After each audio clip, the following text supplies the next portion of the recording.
नमस्ते बच्चों, DAV MOIL public school e learning class में आपका स्वागत है। मैं आपकी हिंदी विषय अध्यापिका अंजलि राघोरते। बच्चों, आज हम पाठ 7 दादाजी का भाग 2 पढ़ने जा रहे हैं। आशा करती हूँ आज के पाठ का श्रवण आप एकाग्रता से करेंगे। आइए बढ़ते हैं पाठ 7 दादाजी की ओर। बच्चों, आइए सबसे पहले हम यह देख लें कि पिछली ई कक्षा में हमने क्या पढ़ा था। आपको याद है ना कि हमने पढ़ा था सोनाली रामपुर गांव में रहती है। गांव कैसा है? बहुत सुंदर है। और रामपुर गांव के बीच से एक नदी भी बहती है। गांव के सभी लोग रोज सुबह 3 आवाजों से जागते हैं। पहली कौन सी आवाज थी 3 आवाजों में से? पहली थी नदी की कलकल की आवाज। दूसरी आवाज थी दूर बजते सुहावने ढोल की आवाज। और तीसरी नदी के उस पार स्थित मस्जिद से आती अजान की आवाज। अब ये आवाज किसकी थी? सोनाली के दादाजी की थी। एक दिन जब सोनाली के दादाजी की अजान की आवाज नहीं आई तो सभी लोग गांव वाले जो थे वो सभी चिंतित हो गए। और सोनाली तो दादाजी से मिलने जाने की तैयारी भी कर लेती है। खाली हाथ नहीं जाती वो, बल्कि अखरोट लेकर। इतना हमने पढ़ लिया था। आइए अब देख अगला भाग। प्यारे बच्चों, मैं पढ़ती हूँ, आप श्रवण करना और मन ही मन में आप भी पढ़ना। उसने पहाड़ी पर पहुंचकर बहुत सारे अखरोट इकट्ठे किए और अपने कोट की जेब में भर लिए। अचानक उसे कुछ शोर सुनाई दिया।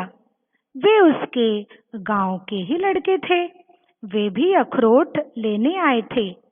सोनाली डर गई, कहीं वे उससे नाराज ना हो जाए। कहीं उन्होंने मुझसे सारे अखरोट छीन लिए तो। वह डर के मारे एक झाड़ी में छिप गई। आज सारे अखरोट कहाँ गए? एक लड़का बोला। पता नहीं, इतनी सुबह कौन आया होगा? दूसरा लड़का बोला। देखा, सिर्फ सोनाली ही नहीं बल्कि गांव के कुछ अन्य बच्चे भी गए थे पहाड़ी पर अखरोट लाने। लेकिन उन्हें अखरोट मिले नहीं, क्योंकि सारे अखरोट तो सोनाली तोड़ चुकी थी और वह डर के मारे झाड़ी में भी छिप गई थी। अगर दोस्तों को पता चल जाता, वो दोस्त ही थे ना उसके, अगर दोस्तों को पता चल जाता, उन लड़कों को पता चल जाता तो शायद वो नाराज हो जाते, है ना। आइए अगला भाग देखते हैं। शायद सोनाली आई हो, उसे सुबह जल्दी उठने की आदत है, तीसरे ने अनुमान लगाया। वाह, यह तो खूब रही, हमारे हाथ खाली ही रहे, हम बेकार ही इतनी दूर चलकर पहाड़ी पर आए, पहले वाले ने नाराज होकर कहा। वह रोज सुबह जल्दी उठकर सैर करने जाती है, वह हमारी तरह आलसी नहीं है, इसलिए सारे अखरोटों पर उसका ही अधिकार है, तीसरे लड़के ने समझाया। वे वापस घर की तरफ चलने लगे। तभी सोनाली झाड़ी में से निकली। उसने आवाज दी, रुको रुको, हम सब दोस्त हैं, हम आपस में अखरोट बांट लेते हैं। नहीं नहीं, शुक्रिया, सबसे पहले तुम उठी, यहाँ पहुंची, इन अखरोटों पर तुम्हारा ही अधिकार है, दूसरे लड़के ने कहा।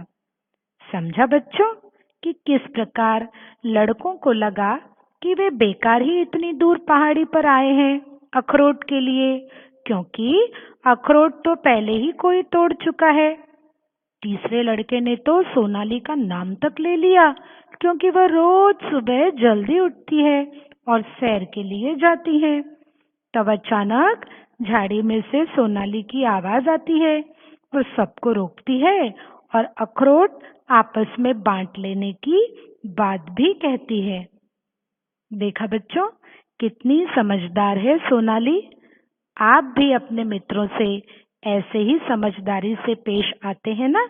अगर ऐसा है तो यह बहुत ही अच्छी आदत है। समझा आपको? बच्चों, आज के भाग में बस इतना ही। आइए अब पढ़े हुए भाग के नए शब्द देख लें। कॉपी निकालिए और इन नए शब्दों को लिख लीजिए जहां पर आपने भाग 1 के नए शब्द लिखे थे ना, उसी के नीचे। अचानक, सहसा, अधिकार, हक, नाराज, खफा, शुक्रिया, धन्यवाद। आइए कार्य देख लें। प्रश्न 1, नीचे दिए गए प्रश्नों के उत्तर एक वाक्यों में लिखिए। क, सबसे पहले पहाड़ी पर कौन पहुंची? ख, गांव के बच्चे पहाड़ी पर क्यों आए थे? ग, सोनाली किस डर से झाड़ियों में छिप गई? इसके साथ ही दूसरा प्रश्न भी दिया है मैंने। नीचे दी गई शब्द लड़ी को आगे बढ़ाइए। देखिए, बड़ा आसान सा गृह कार्य है। पहला जो आकार है उसमें लिखा है कर। अब कर में अंत में कौन सा वर्ण है? र। फिर र से शुरू करना। रजनी बना दिया हमने। अब रजनी में अंत में कौन सा वर्ण है? नी। या तो नी से नया शब्द बनाओ या फिर न से नया शब्द बनाओ। इस तरह से इस शब्द लड़ी को आपने पूरा करना है। हो जाएगा ना पूरा? मुझे विश्वास है हमेशा की तरह आज का गृह कार्य भी पूरा हो जाएगा। इसी आशा के साथ फिर मिलेंगे अगली ई क्लास में दादाजी पाठ के भाग 3 के साथ। तब तक के लिए धन्यवाद।